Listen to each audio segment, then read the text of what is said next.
Sasagutin ko rin yung isang napakinggan kong abogado na tila eksperto din daw sa mga bagay na ito. Sabi niya, the Senate shall immediately, ayon sa kanya, sabi ng Konstitusyon, proceed with trial. Busin na lang ng konti, pero parang hindi niya nabasa yung saligang batas. Walang sinabing immediately ang saligang batas. Ang sinabi ng saligang batas ay shall forthwith proceed with trial. Well, una, yun ang schedule namin. Alam niyo namang lahat yun. Na huling araw namin kahapon, magbe-break talaga kami at magre-resume matapos ang halalan sa June 2. Walang rason para magbago o baguhin yon kahapon. Napakinggan ko si Myla kahapon, si Myla. Tinatanong si Senator Pimentel, bakit daw walang nagtanong? Sasagutin ko yun. Trabaho ko bilang Senate President, sagutin o presiding officer, sagutin anumang katanungan na ibabato sa plenaryo.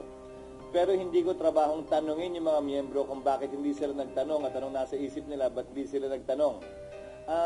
Fact is, walang nagtanong dahil hindi pa naman officially informed Senado, ang plenaryo, kaugnay sa paghahain ng impeachment complaint dahil dadaan pa ito sa isang proseso sang-ayon sa rules at practice at procedure ng Senado kaugnay ng mga impeachment complaints. So, sir, mali yung impression na parang may napag-usapan ba na wag itong itackle sa Senate plenary? Walang caucus na naganap, walang usapang naganap sa pagitan ng mga miyembro ng Senado kaugnay nito o kaugnay ng anumang bagay. Bago kami nag-adjourn kahapon, nung Martes, nung Lunes, kahit nung nagdaang linggo, wala kaming pagpupulong na formal kaugnay nito. So what will happen now on the articles of impeachment? As Senate President, it's your call, di ba, sir? So what is your plan? Isa-isayin muna natin. Sang-ayon sa rules ng Senado, kapag kami inihaing articles of impeachment or complaint or resolution ng impeachment sa Senado, the Senate President, nakalagay sa rules namin, shall take proper order of the subject of impeachment. And ano bang ibig sabihin ng shall take proper order of the subject of impeachment? Hindi nung impeachment complaint, hindi nung impeachment, but the subject of impeachment. Ibig sabihin nun, kailangan isaayos muna ng Senate President ang Senado para sa pag-conduct ng isang pagdinig o trial.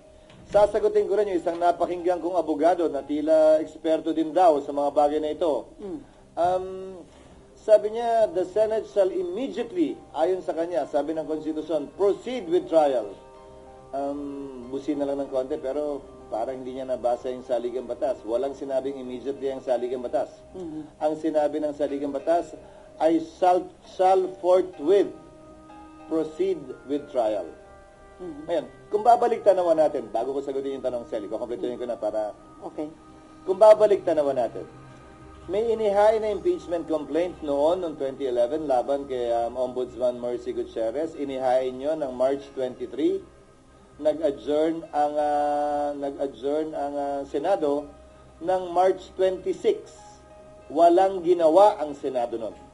Nagsimula ang trial May 19. Mahigit kulang-kulang isang buwan ang lumipas dahil magre-recess din sila noong mga panahong yon.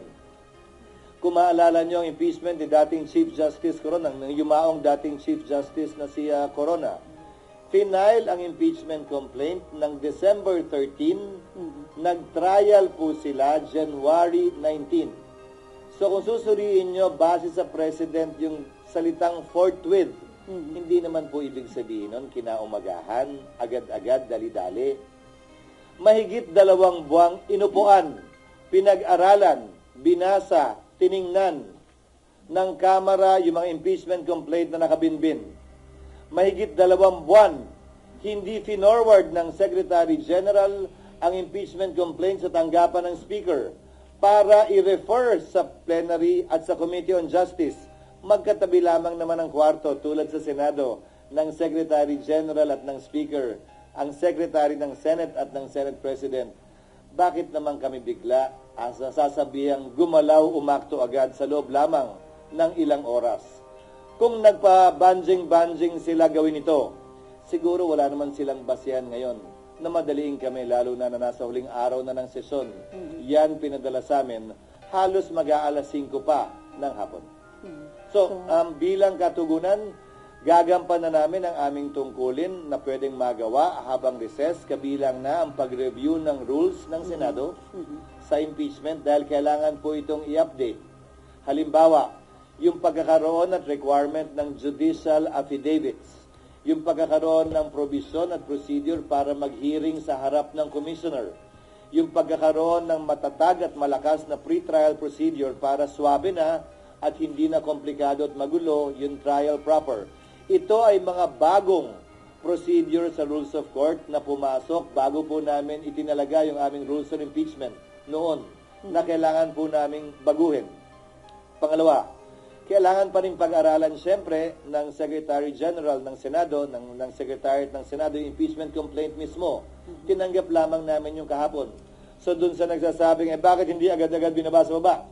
May trabaho po kaming kailangan gampanan. Halimbawa, sang-ayon po kasi sa e-commerce law at sa e-gov law, pwede naman maglagay ng e-signature.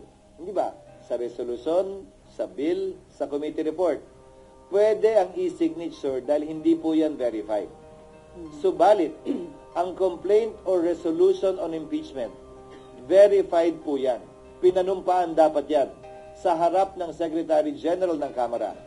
Susuriin pa po isa-isa ng Secretary ng Senado yung mga pirma kung e-sig ba yun o wet signature.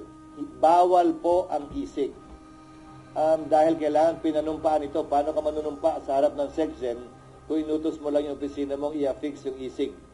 Meron naman pong app, gagamit kami ng iba't ibang app para makita at malaman kung e-sig nga ba siya o wet signature.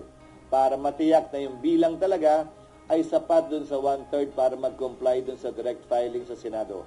Mga halimbawa lamang ito na mga dapat pang gawin at gampanan ng Senado. At bilang panghuling sagot, para mag-convene ang impeachment court, kailangan may sesyon ang Senado. Para manumpa ang impeachment judges, kailangan may sesyon ang Senado. Bagaman ang trial pwede mag-proceed kahit na recess, tulad ng nangyari kay dati at yumaong Chief Justice Corona, dapat ito'y masimulan, makonvene at mapanumpa ang mga judges kapag may sesyon.